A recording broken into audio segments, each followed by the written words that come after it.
tell me when you were on live. I'm just doing some prep work while It's just setting up meeting right now, so it should be live in the next second or two.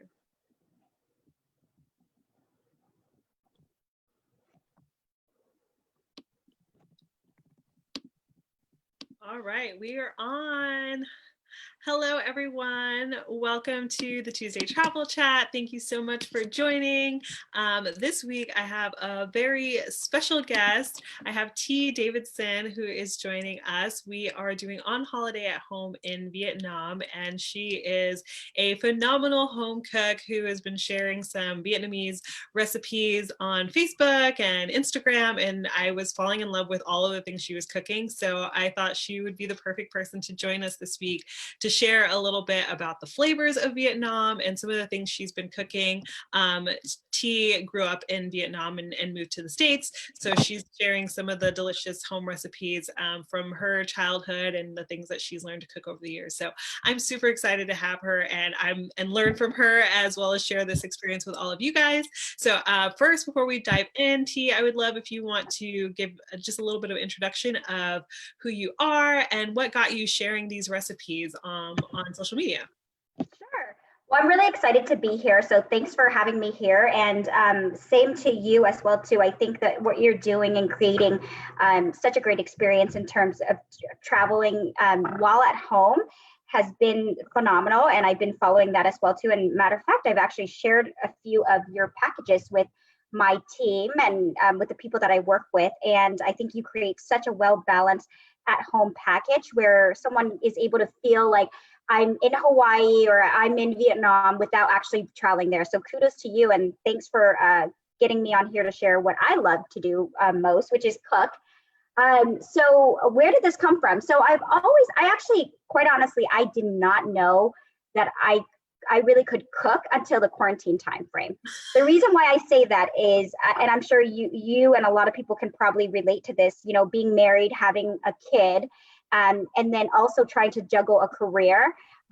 You tend to forget that there's different other talents that you have. And so for me, in my field of work, it's a little bit demanding at times. And so actually it's demanding all the times, right? And so I typically, outside of quarantine, I typically go out to eat at restaurants with my family. Yeah. That's a way I relieve stress after a hard day of work, is I actually go out to eat. And so I've done that a lot with my family, with Mila and my husband, Joe. And that's been a part of just our life and our culture, right? And our family culture is going out to eat on the weekdays, going out to eat on the weekend, experiencing those things. And so in quarantine, it kind of forced us to really cook and to really spend time at home and to really kind of dig deep down. And so that's when I found out that I could cook. And I kind of always knew in the past that I liked cooking and I could cook. And my husband would tell me the dishes I make are great, but it was very rare that I would cook. I've had your cooking tea. You can cook. Oh, really? Okay, that's good. That's good. So in quarantine was when I was like, okay, T, maybe you can really cook. Because I myself would eat my food, and I'm sorry to say this, and I don't like to come off like this, but I would eat my food and I'd be like, oh my God, girl, this tastes good. So I was shocked myself, right? So I do that, and I'm walking around my house, and my husband's like, you're talking to yourself. I was like, dang, girl, this food is bomb, you know? And so it came into one of those realization, like, okay, maybe you can cook. So I started to really challenge myself on all the dishes that I would order, Vietnamese wise or Asian food wise. I would order at the fancy restaurants. I made it at home, and I felt like it tastes better. And I felt like I knew exactly the ingredients that went into it. And I knew exactly what I was putting into, into my foods, and that made me feel better. And then just to see money savings in the bank from not going out to eat, and also just to see my family smile and to see us sit at a table together that we've made, the food that I've made, and being able to show them I care in that way. That's really the answer to what made me kind of get into this. And that was a really long answer. No, it was perfect. I think a lot of people being at home more has gotten us into more of these kinds of skills that we would normally do, like cooking and gardening and just caring for things at home. And I think with travel, it's something that a way that we can have a step into that, even if we can't hop on a plane and go somewhere, is that we can bring some of these flavors home. We can bring some of these activities and things that we would normally experience by going on a vacation. We can bring those into our home. And I think that food is such an important part of the way we experience our family and a way we experience new cultures. So I think it's just a perfect marriage, and one, like, now I've been bringing food a little bit more into the group and talking about recipes because it's a huge passion of mine. I love to cook. I love to eat. And so I'm really excited to learn more about Vietnamese food. I love eating Vietnamese food, but there's a lot of dishes that I've been introduced to from watching your videos. So the first thing I would love to start off with is, like, how would you describe the flavors of Vietnamese food? Yeah. So the Vietnamese food in particular, the flavors that I would describe is that, with Vietnamese marinating Vietnamese, any kind of dishes, we always want to incorporate, basically 5 different elements: the sweet element of it, the salty element of it, the spicy element. And that's a big element in the Vietnamese culture, is the spiciness. And then there's moments where we want to also incorporate the sour piece of it and the bitter. And sorry, you heard that ding, because it's a reminder for Mila that her work is done. I'm sorry, her timing on her work. She has schoolwork every single day, and so we give her a certain amount of time to complete homework that we task for her, because she likes to just chill and relax. So that's what you heard. Anyways, back to you guys. So sweet, salty, spicy, bitter taste sometimes, and sour. Those are like the 5 different spices. And if you can accomplish everything, your dish, in those 5 different spices, basically you're winning. So today, with what I'm going to share with you guys, it's going to try to tackle those different spices and the 5 bold tastes. The only thing that I haven't gone down on is the bitter. How do I incorporate bitter taste into the Vietnamese dish? And that's going to be one of my challenges that I'm challenging myself as I continue to better myself in cooking. Yeah. Bitter is one that it took a long time for me to appreciate bitterness in food, honestly. Like, growing up as a kid, I didn't like anything that tastes bitter, and things like vegetables or greens. It's like, and then I got an appreciation for bitter ingredients like kale or Brussels sprouts or things like that have bitterness. And then, so I think it takes a long time maybe to appreciate it. And then once you do, like, trying to incorporate that taste into the foods you make. Cool. So what are some of the ingredients that are typically used in Vietnamese cuisine? Sure. So I don't know if you can see my plate. And things are falling out because I have to tip it a little bit, or let me get better at, there we go. That's how is that better? Yes, that's great. Okay. So here is basically, I would say a tray of that I would have when I marinate any kind of meats when it comes to the Vietnamese dish, right? So I'm always going to use shallots. This piece of it is really going to bring out that taste buds that you typically have. It's more like onion, but it's just in everything I do that, right? So you got the garlic. Garlic here is, every dish has to have garlic in it. It brings out so much taste and flavor, and this comes out. This is a part of the spicy flavor, right? One of the 5 flavors that we have. And then chili peppers. Oh my gosh, these guys are just my absolute favorite thing. And if I could share a personal story. So, in the Vietnamese culture, and I can't speak for every Vietnamese family, but especially for mine, the relationship between, the parents there, my dad and I, we used to not talk a lot, but the one way we would connect all the time was through eating, right? So he would sit down and he always ate like 10 of these different chili peppers at one sitting with his meal. And because we didn't talk that much, and our relationship, we didn't talk as much, but I knew he loved me. He knew I loved him. One way of showing him I loved him was sitting down with him and eating these chili peppers. And the whole entire time that we're eating, I'm like almost crying because it's so hot, but that's my way of showing him I love him. And that's my way of spending time. So that's why these chili peppers mean so much more to me, is based on that story. And so I incorporate this chili pepper in everything that I do and in all my cooking. And then you guys, this lemongrass, I just have to say, this brings out so much flavor. So if you can incorporate lemongrass, you can use it in curries, you could use it in your saute. Soup base is something that's going to be important. But in lemongrass, in marinating your meat, it brings out the aroma, especially when you put it on the grill or on the stove, and it brings out just all of this combination together brings out the flavor. So this now I would say really is focusing on the spicy part of the flavoring. And then I use different marinades. So for example, fish sauce will bring out the saltiness, right? And I use cane sugar, which will bring out the sweet part of it. Yeah. So now we've got the sweet, the salty, the spicy. The sour piece of it is going to be from lemon zest that I just kind of put on top of flavoring. So as you can see, I'm missing the bitter part. But hey, a girl still got to learn. Yeah, I love that. And just for people who might be kind of trying to figure out where to get these ingredients, one thing that I've noticed, if you're purchasing ingredients from like other parts of the world, like a lemongrass, I've found that it's a lot cheaper if you go to an Asian market to purchase those versus if you buy them at your regular grocery store. Because usually I think lemongrass, they'll charge like $2 or $3 for one piece of lemongrass at the regular grocery store. But when I went to the Asian market, they would sell it for like 30, 40 cents for a stick of the lemongrass. So one thing, if you're trying out these ingredients is like you're looking for things like fish sauce and stuff like that, if you have an Asian market near you, it can be a lot more affordable if you go there to buy the ingredients because they're selling a lot more of them. So the price is a little bit easier on the wallet. Preach, girl, preach. Yeah. Yes, I actually don't really go to the American stores. I feel like I can find all my products at the Asian store. And I share with my American friends all the time. Like I'll send them prints, like screen of my receipt, and I'll say $48. And it literally $48 will last me and a family of 3 for a whole week of eating healthy.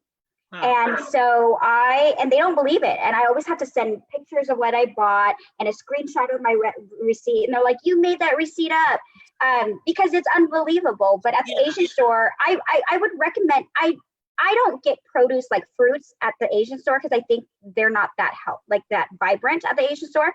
But I get all these things at the Asian store.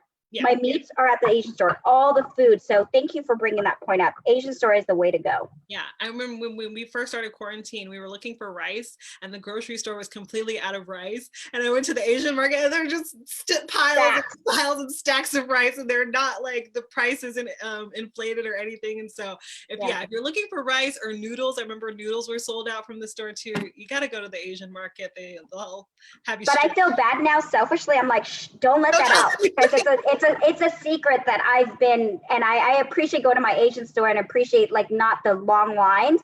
So you're right. During quarantine, there's no lines really at the Asian store, but as typically, I think more that secret got out more because we were seeing like more lines at Ralph's, at Albertson. So then a month into quarantine, you started seeing lines at the Asian store, and there was more different cultures that came by the Asian store, right? And so the Asian store is starting to kind of get out there as a secret, but so, oh well, all those people that are watching us. I'm just telling our group, just the group. Yeah, good. Okay, don't tell other people now. I still want to, I'm just joking. Okay, so do you have any favorite dishes now or from your childhood that are Vietnamese? Yes. Oh my gosh. Okay. So I made it on, I posted and made it on my Instagram, but bun sao is one of my favorite dishes. And it's a really a signature dish from Vietnam. And it's a seafood crepes. And Natasha and I, when we first kind of both moved to California, I remember we went to a crepe, So anyway, so you know my love for crepes, but we went to a crepe restaurant by, is it Venice Beach or no? Santa Monica. Santa Monica. And it was the best experience, right? I remember those sangrias and those crepes. And I remember showing you and you were like, this is really affordable. Yeah. Because the sangrias was like, what, a pitcher for like 12 bucks? So anyways, sorry, just had to remember that. But back to my crepes. My favorite dish is bun sao. It's a savory crepes, and you can choose your own proteins that you can throw in there. I throw in pork, chicken, and shrimp. And it's so easy to make. And it's so easy to throw together, but lots of times people look at it and they think that it's really difficult. So when you go to like an Asian restaurant, they typically will have it on the menu, but it's like $9 for one crepes. Now, you know me, I eat. So I eat like about 5 crepes of those things, 5 or 6.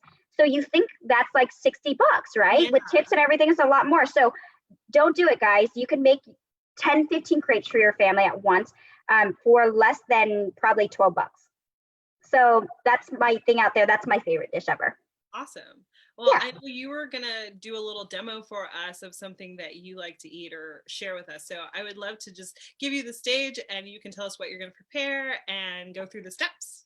Okay, sounds good.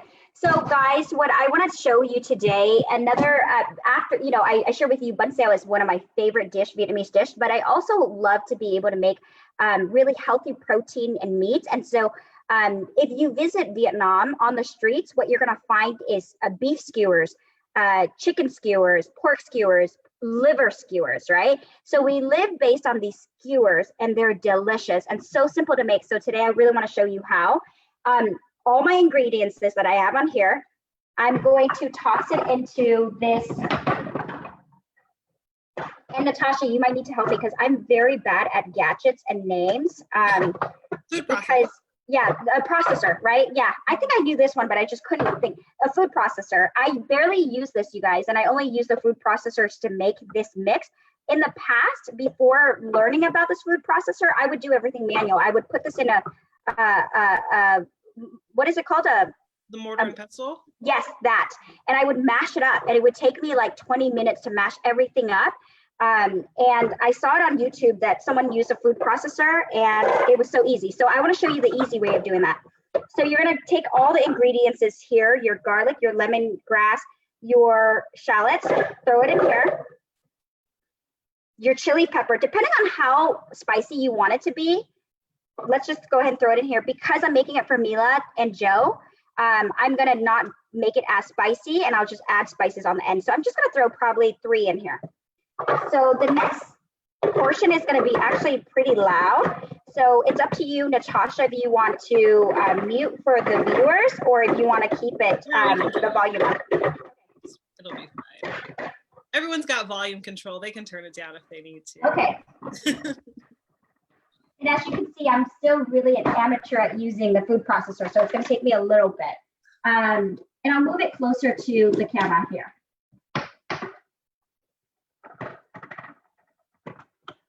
Okay, so I'm going to do this on a 1. Oh, it's not loud. It's still good.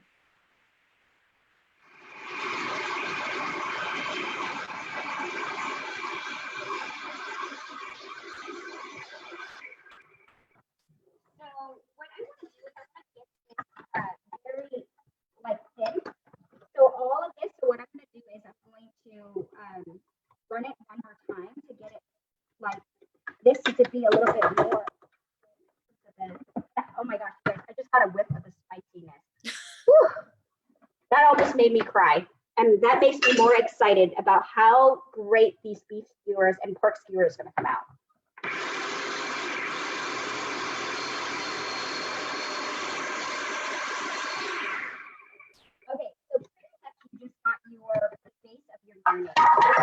Can you repeat that just closer to the microphone? We didn't hear that part. Oh, which part? Just repeat what you said when you're over the food processor. Oh, I was just saying, I just got a whiff of how spicy it is. Whew, and it like almost made me cry. And so that makes me so excited that I know that my beef skewers are going to be amazing. That poignant smell is going to be so amazing. And it smells really good, guys, but it smells very spicy. So what I did is, again, at the Asian store, I bought a pound of beef for $5.99. And this is like, what kind of cut that would be? Say it again. What kind of cut of beef you usually get? This is beef chuck. And then this is pork loins, and this was $2.99 a pound. So at the Asian store, the cool thing in Natasha is you can actually ask them to slice it for you. So they pre-sliced it for me, so I don't have to. And that's going to be something that I love about the Asian store. So a pound of pork, a pound of beef. And now what I'm going to do is I'm going to marinate my pork first so I don't contaminate. So I'm just going to go ahead and you're going to repeat this for your beef, okay, guys? But today I'm just going to show you once. Get half of this, dump it in the pork, half, dump it into the beef. So the consistency you want from the marinade is like basically a complete pulp. Yes. Okay. Well, no, I apologize. No, Natasha, that's wrong. If you can make it more thin than this, the consistency to be really thin, then that's great. But for me, like I said, I'm new to using the processor, and maybe if you have advice for me or the audience, you could share it with us below. But I don't know how to get this consistency to be a liquid in a food processor. So this would be fine for me. Yeah, I'd say if you add a little bit of liquid to it while it's processing, you can sometimes get it thinner. So if you added a little water or other flavor that's going to be in the final marinade to the food processor. Why didn't I think about that? Thank you. I'll use that next time. So this is the way that I've been doing it, but I really would like it to be a little bit more, the concentration to be more liquidy. So next time I'll use your advice for sure. So let me go ahead and wash my hands real quick. Okay. Count for 20 seconds, Natasha. 1, 2, 3, 4, 5, 6, 7, 8, 9, 10, 11, 12, 13, 14, 15, 16, 17, 18, 19, 20. All clean. Usually at home, I won't do that. But, for everybody else, I mean, I just don't want to be called out like, hey, you didn't wash your hands for 20. You're a part of this. So I want to make sure I'm safe. I'm on video. I want to make sure I'm safe. Okay, so what you're going to do next is I want you to be able to see my meats. So now that you have it in there, we're not going to get our hands in that yet because we're going to add the salty piece, right? So for salty, oh God, I love this fish sauce. Found at the Asian store. For salty, you're just going to sprinkle on salt. Like I told you, I'm going to only marinate once. I'm going to do both. Then you're going to continue that with the fish sauce.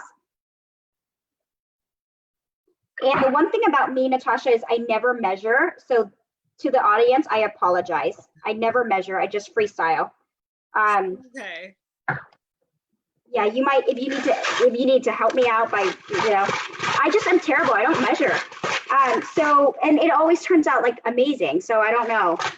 Yeah, I think with marinade too, it's a little easier to freestyle because they're just gonna soak up those flavors, and it's the only thing I would say you have to be careful with is the actual salt, because you can easily over salt, but usually with the marinades and stuff it should be fine. Cool. So again, I mentioned I really love spicy, so I went in with pepper after my fish sauce. I'm going in with ground cayenne red peppers. Ooh. For just the color of it too.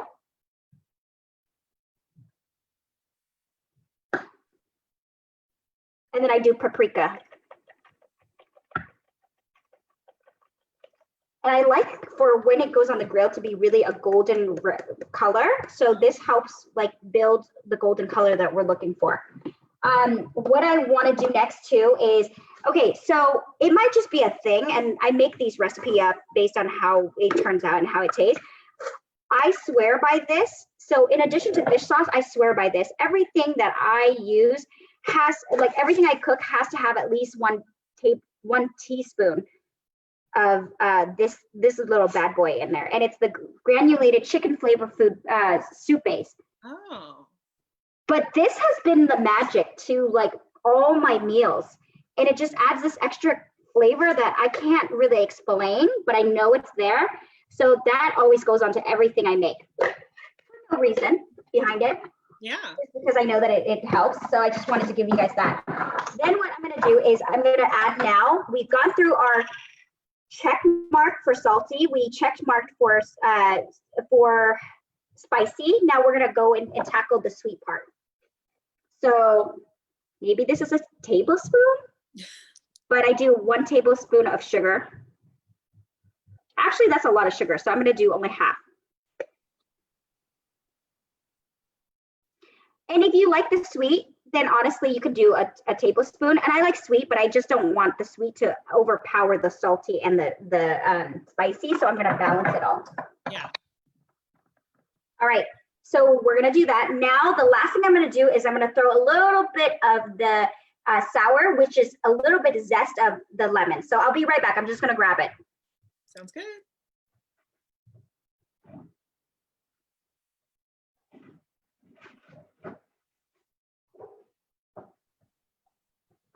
So this, you do have to buy at the American store. But and if you have tamarind sauce, you can throw that on there, but I'm just gonna do a little zest. That's all, just a little bit to get that balance. Now my favorite part, get your hands in there and mash it all up. Your house is super adorable, by the way, T. Thank you so much. I really appreciate that. I am thankful to have such an amazing daughter who doesn't mess it up. Like she is so, I mean, this is a biased mom moment for sure, but she is like the best kid ever, you guys. I am so thankful for her. I remember when you would show pictures of you going on trips together, and she was just like the perfect little traveler, and you told me that she sleeps in and like, or lets you sleep in, and when she wakes up, she just, entertains herself. I was like, oh my goodness. Perfect. She sleeps. Yeah, she likes it. She's amazing. I just love her so much. I feel like I could just talk about her all the time. She's a really, really good kid, and we're thankful. And, I know that people say, well, it's because you're good parents, but part of it is just how God designed who she is, So, yeah. I mean, for us, we do try to follow up with that piece and really show her and coach her and help her. So I know part of it is us, but a part of it is just the kid who you got as a kid and how God designed her before she even came. So anyway, so what we're gonna do is we're gonna leave this, I'd say for flavor wise, we're gonna put it on a skewer and then leave it for about 2 hours before it goes on the grill. So let me just show you how to put that on the skewers. And so what I did is I always marinate the night before these bamboo skewers. I put it in water so that it doesn't burn on the grill. Because the sticks, you don't want the stick to burn on the grill. So that is actually something new that I learned a while back, and I was doing it all wrong. And I was like, why is my stick burning? And it just wasn't a good, experience for me. So, okay, so you just grab your pieces of meat and you want to make sure that they're all lathered in here with the marinade. And as you can see, they cut it pretty well like this. So what you're going to do is you're just going to go ahead, skewer this bad boy in.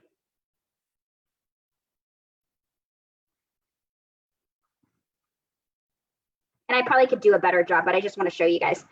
So this is what it looks like. You don't want any pieces to be hanging because those pieces will burn. And I'll probably do a better job with my next one. But really, just a skewer like this. Yeah. And then you're going to leave it there for about 2 hours and then throw it on the grill. And you got yourself some bomb Vietnamese street beef shish kebab. That sounds amazing. It looks really good. And I love the combination of flavors like that you mentioned, balancing the spicy and the sweet and the sour, and all of the And be ready when you're on the grill to like salivate, because you will drool the whole time. Because you guys, that smell, I remember I was marinating, and that smell is going to come, the lemongrass is going to be so beautifully, like it's going to smell so, I don't know if you can smell things that are, beautifully, but that is going to be the adjective I'm going to use. It smells beautifully. I've done a lemongrass chicken a few times at home, and that's one of my favorites, is because the lemongrass is so fragrant. And I've tried to recreate I like the vermicelli bowls from Vietnamese restaurants. Ooh, yeah. So I do like a lemongrass chicken to recreate that at home. The lemongrass is an ingredient I think a lot of people don't in the US, in the States, don't use that much, but it adds a lot of flavor. Yeah. I agree with you. And I'm glad you mentioned that, the bowls, because you can actually make, once you're done, and you take this off the skewers. I like to eat it on the skewers with dinner. Like I just like to nom at it with the skewers on, because it brings me back to Vietnam.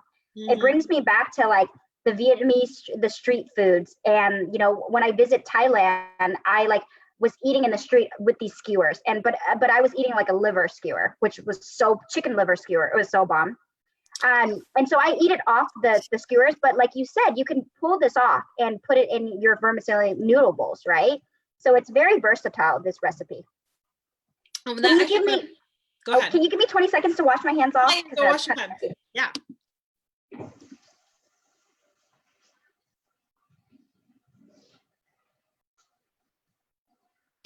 She's doing a great job of being an example for everyone on washing their hands properly. Full 20 seconds. I love it. Or I could have just been leaving the water running on for 20 seconds and not washing my hands properly. You'll never know. We won't ever know.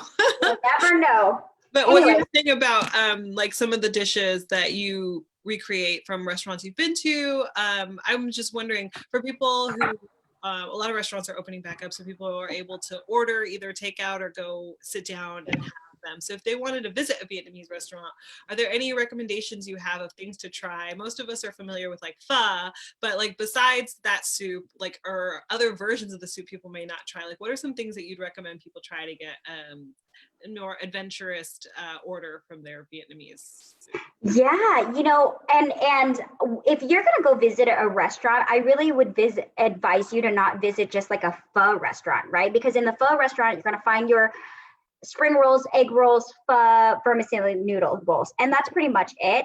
But I really want to encourage you to go to like a Vietnamese restaurant, because then that's where you'll find like catfish. That's where you find, I know this might sound gross, but like frog legs. You can find eels, right? You can find jellyfish salad. Oh. I mean, yeah, jellyfish salad. And then you can find like this beef stew where they take like 4 hours just to make the beef stew with carrots and vegetables, and you dip your baguettes in there. Like that dish is so bomb. But like go to a Vietnamese, like a true Vietnamese, to just type in Vietnamese restaurant, not a pho restaurant. And they'll have pho there too, and the pho is going to taste like you're in Vietnam. It's not going to taste like Americanized pho. So I would really encourage you guys to, I mean, I say go support the pho restaurants, right? But type in Google and type in Vietnamese restaurant. You're going to find so many, there's like thousands of dishes. Like one of my favorite dishes is going to be bốc bò lọc, which is like I don't know how to describe it, but it's like a jelly kind of little square, white square dish where you can put shrimp on top of whatever protein and then vegetables, or there's one where it's wrapped into banana leaves and inside it's a white tapioca mix, and it's shaped like a ball, but then inside there's a lot of yummy deliciousness like of meats. And so those are different things that I would ask you guys to try, because it's incredible. You're missing out some stuff. And then there's snail dishes, right? Where snails are like, it's so bomb. I'm over here drooling. Yeah, you're making me hungry. I'm like, okay, I need to stop. get on Google. Wait, where are we going to eat? Yeah. Awesome. Well, I visit Vietnam just to eat food. I visit Vietnam just to eat food. So. I know. I mean, that's one of the top reasons I go anywhere. Is like I want to eat. I want to try all the things. Yeah. One of the things Isaac and I were talking about. It's like going on a diet while you're on vacation is just an absolute not happening. You know? It's like we gotta eat anything and everything possible. So yeah. Well, actually, you can go on a diet when you go on vacation. It's called a seafood diet. You see the food, you eat it. Yeah. So you can actually. Yeah. All right, so I just have one last question. Thank you so much, Sure. T, for sharing this recipe with us and all of your stories. It's been absolutely delightful having you. So my last question is, I love to share films with people as a immersive way to visit another place. And in addition to food, I think that movies are a really great way because they show off the people, them telling their stories. You often get to hear the language and see images of the place that you want to visit. So are there any Vietnamese movies that you love or that you would recommend people check out? Yes, and I want to have my phone nearby so that I can show you guys an example of what I'm talking about. But and so I'm going to have my phone and Google it and show you an example so you guys can really understand. So in the Vietnamese culture, one of the biggest thing that rose kind of in the 20th century was it's not just a movie, but it is a form of a movie, and it's called Cải Lương. So I used to watch Cải Lương with my mom as a way to really spend time with her, similar to kind of my dad and I's relationship. My mom and I's relationship's the same. So Cải Lương is it's more of like a Vietnamese opera, but not in an opera form. It's in a movie form. But it was originated in southern Vietnam in the early 20th century, and in the 1930s, it really just blossomed in Vietnam as a big thing. And it's really it was a theater for the middle class folks during the country's French colonial period, right? So now Cải Lương, it's really promoted as like a national theatrical form you know, expressing oneself, and they put it in a movie style. So it's like a folklore type of form. But it became so popular that there was a huge rise in the 1970s and the 1980s, and really in the 1990s, it was all these more modern Cải opera came about. And so I love watching that with my mom. And I would sit there and I would cry and I would laugh. And I would binge watch with her because it was like a soap opera that went on forever, but you got into the story and you never wanted to give it up. So I don't have a favorite movie. I just have a favorite form of theater movie type of style that I like to watch. Yeah. It's called Cải. Yeah. Awesome. So let me show you what that looks like, and you guys are gonna laugh at me, and you guys are probably like, "What? You're watching that stuff?" But yeah, I do. And it's amazing. And then I have some favorite artists from it too. So I will show it to you guys, and you guys are gonna laugh so hard. So they'll start singing, you guys, in Vietnamese. Higher. Yeah. Chị Tường Di, Anh Giang chưa về hả chị? There you go. This way. This way. Perfect. Nói bụng quá. Anh Giang thường hay về trễ lắm. Không biết là chị coi chừng đó. Chị phải dạy dỗ cẩn thận nè nghe. Chị mà hiền quá coi chừng có ngày kêu trời không thấu đó. Anh Giang bây giờ là chồng của chị rồi. Chứ không phải còn là chị hôn phu của người khác đâu nghe chị. Oh, but this is when they start singing. Tôi lúc nào cũng thấy cô có vẻ yêu đời quá. Cô có bạn trai chưa? Thôi. So they're just basically asking each other if they have boyfriends of them. Do you know what I just learned? Well, this is a commercial. So basically, let's see if we can get it to the non-commercial. I knew he hasn't forgot about me yet. Yeah. Cô ấy còn trẻ lắm. So like this is it. Mày lấy hết tiền tao, mày đi thua cho hết. Mày thua hết rồi phải không? Mày còn về đây nữa làm cái gì? Mày là một đứa còn đã đánh mất. So there you go. Oh, it's like breaks out into song in the middle of. Lúc rồi bảo họ tao đem tiền hưu đi. Yeah. Trả hết cho. It's like like musicals and operas, but yeah, like in. But more modern. Yeah, more modern. I love. Girl, that. I'm into that. Awesome. So that's the I don't have a film, but I like all of those different things. Anyways. Great.